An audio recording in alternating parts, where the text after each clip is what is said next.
एक पंडित जी भोजन करने बैठे तो सामने थाली पंडितानी ने दाल चावल साग रोटी रखी होगी, अचार वगैरह।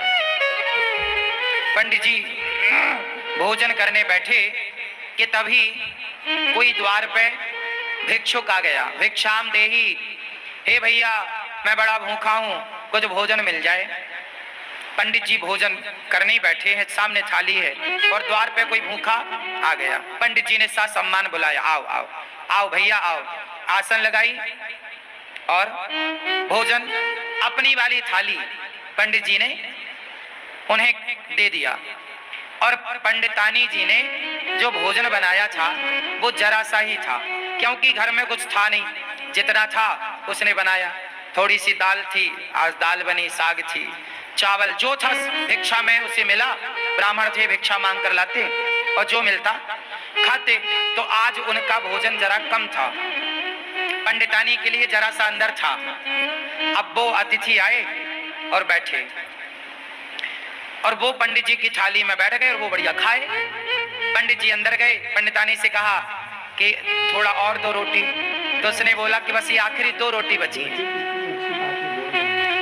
जब पंडितानी ने कहा कि आखिरी 2 रोटी बची हैं, तो वो जो बाहर बैठा खाने वाला अतिथि था उसने सुन लिया कि अब बस इनके पास 2 रोटी बची हैं। तो पंडित जी दोनों रोटी लेकर आए और कहा भैया प्रसाद पाओ, एक और दो रख दूं?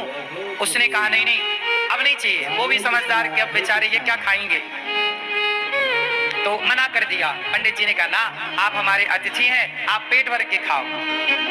अच्छा बोले आपकी इच्छा है तो एक रख दो। तो 1 रोटी रख दी गई और 1 रोटी बची।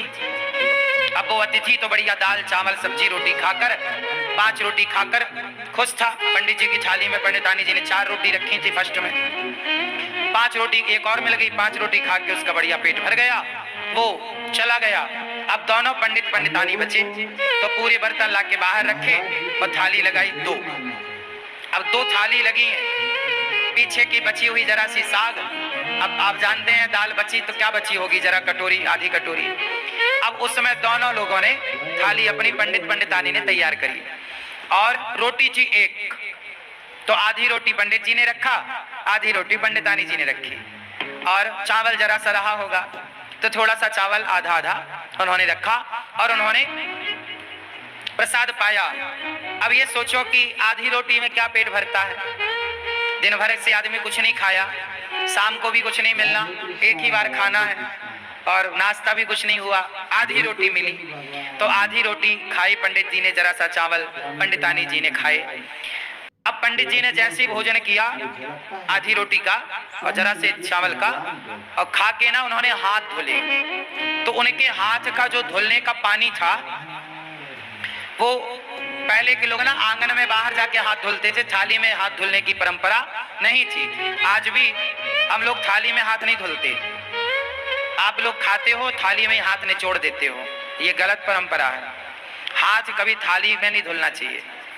थाली को खा लो, मतलब दाल चावल सब्जी रोटी एक एक दाना खा लो और थाली को धुलो, थाली पे हाथ मत धुलो। पंडित जी बाहर हाथ धुलने गए तो जहां उन्होंने हाथ धुला वहां एक छोटा पेड़ था। वहां पेड़ के पास ना एक नेवला था। क्या था? नेवला। सांप और नेवले की लड़ाई होती है ना, तो नेवला जीतता है, वो नेवला था। तो नेवला के पूंछ की तरफ पंडित जी के हाथ का धुलने का पानी गिरा और वो नेवले की पूंछ गीली हो गई, आधा पीछे का हिस्सा पूंछ का हिस्सा गीला हुआ। और जैसे ही पूंछ पे पानी गिरा उसके पूंछ का रंग सोने जैसा हो गया, सुनहरा। नेवले ने पूंछ देखी, पंडित जी से बात करी, पंडित जी आपने पानी डाला तो मेरा देखो ये रंग सुनहरा हो गया, सोने जैसा, मेरी पूंछ सोने जैसी हो गई। आप एक काम करो, मेरे पूरे शरीर में पानी डाल दो, मैं सुंदर हो जाऊंगा। पंडित जी बोले मैंने तो अपना हाथ धुल लिया। नेवले ने कहा महाराज ये बताओ कि आपके पानी डालने से मेरा ये शरीर का रंग कैसे बदल गया, सुनहरा हो गया, सोने के कलर का। अब मुझे पूरा शरीर सोने का करना है, पूरा शरीर सोने की तरह चमके मेरा। आधा हो गया मेरा, आधा बताओ कैसे होगा, कल मैं आऊं आप मेरे ऊपर फिर हाथ धुल देना। पंडित जी बोले नहीं, अब तुम जाओ धर्मराज युधिष्ठिर के राज्य में धर्मराज युधिष्ठिर यज्ञ कर रहे हैं। उस यज्ञ में ब्राह्मण लोग भोजन कर रहे हैं। जाओ, जहां ब्राह्मण लोग भोजन करके हाथ धुलेंगे, धर्मराज युधिष्ठिर सबको अन्नदान कर रहे हैं, बहुत बड़ा यज्ञ हो रहा है। जाओ, यदि तुम्हारा किसी ब्राह्मण के हाथ धुलने के जल से यदि तुम्हारा शरीर सोने का हो जाए तो समझ लेना कि धर्मराज का यज्ञ पूरा हो गया। जाओ।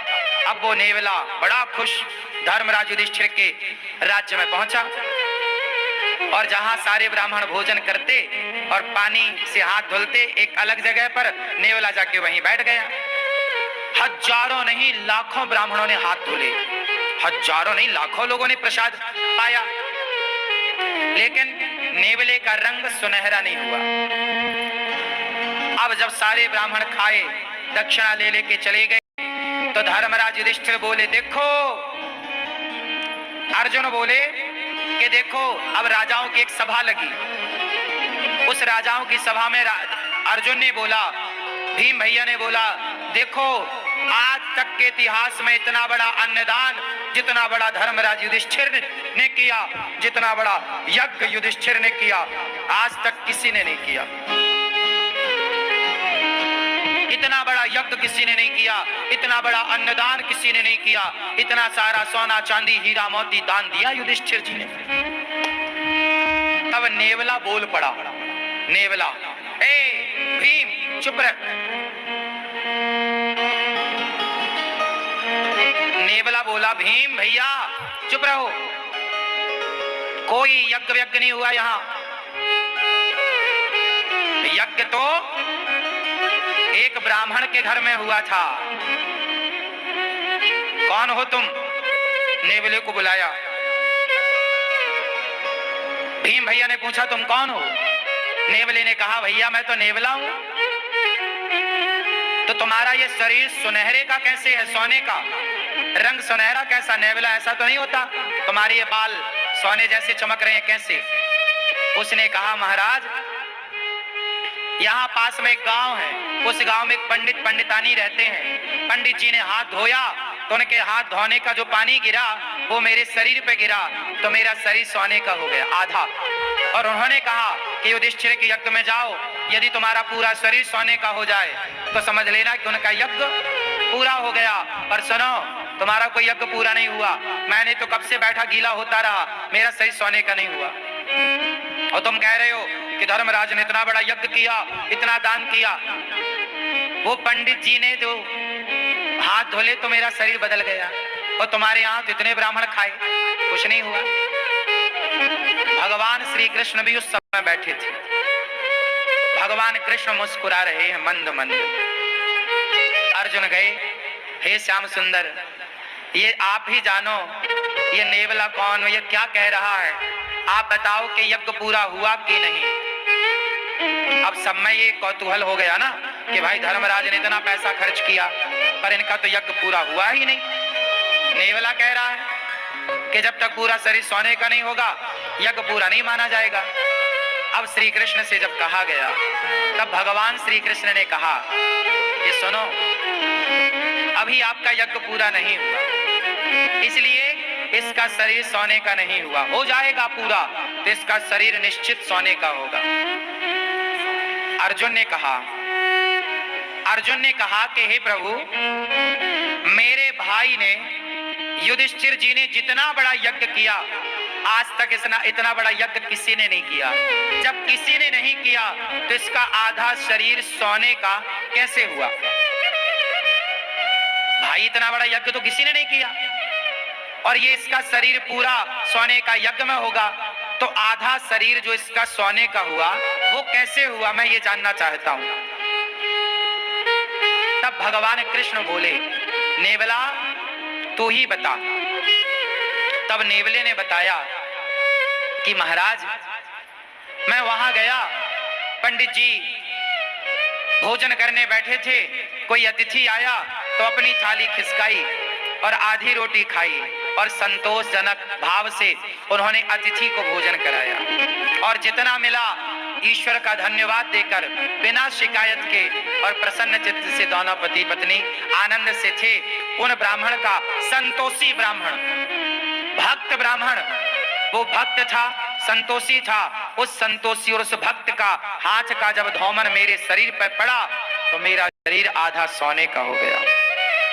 अर्जुन बोले, प्रभु ये क्या है?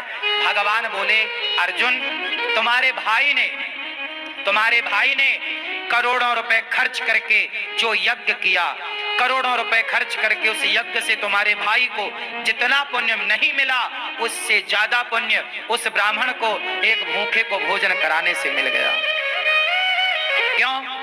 क्योंकि तुम्हारे पास तो करोड़ों हैं, तो तुम करोड़ों खर्च कर रहे हो, पर ब्राह्मण के पास तो एक थाली भोजन ही था, 4-6 रोटियां ही थी, लेकिन उसने अपना संपूर्ण दान कर दिया, सर्वस्व दान कर दिया। उसकी तो सर्वस्व के नाम पर इतनी ही संपत्ति थी ना, थाली में भोजन।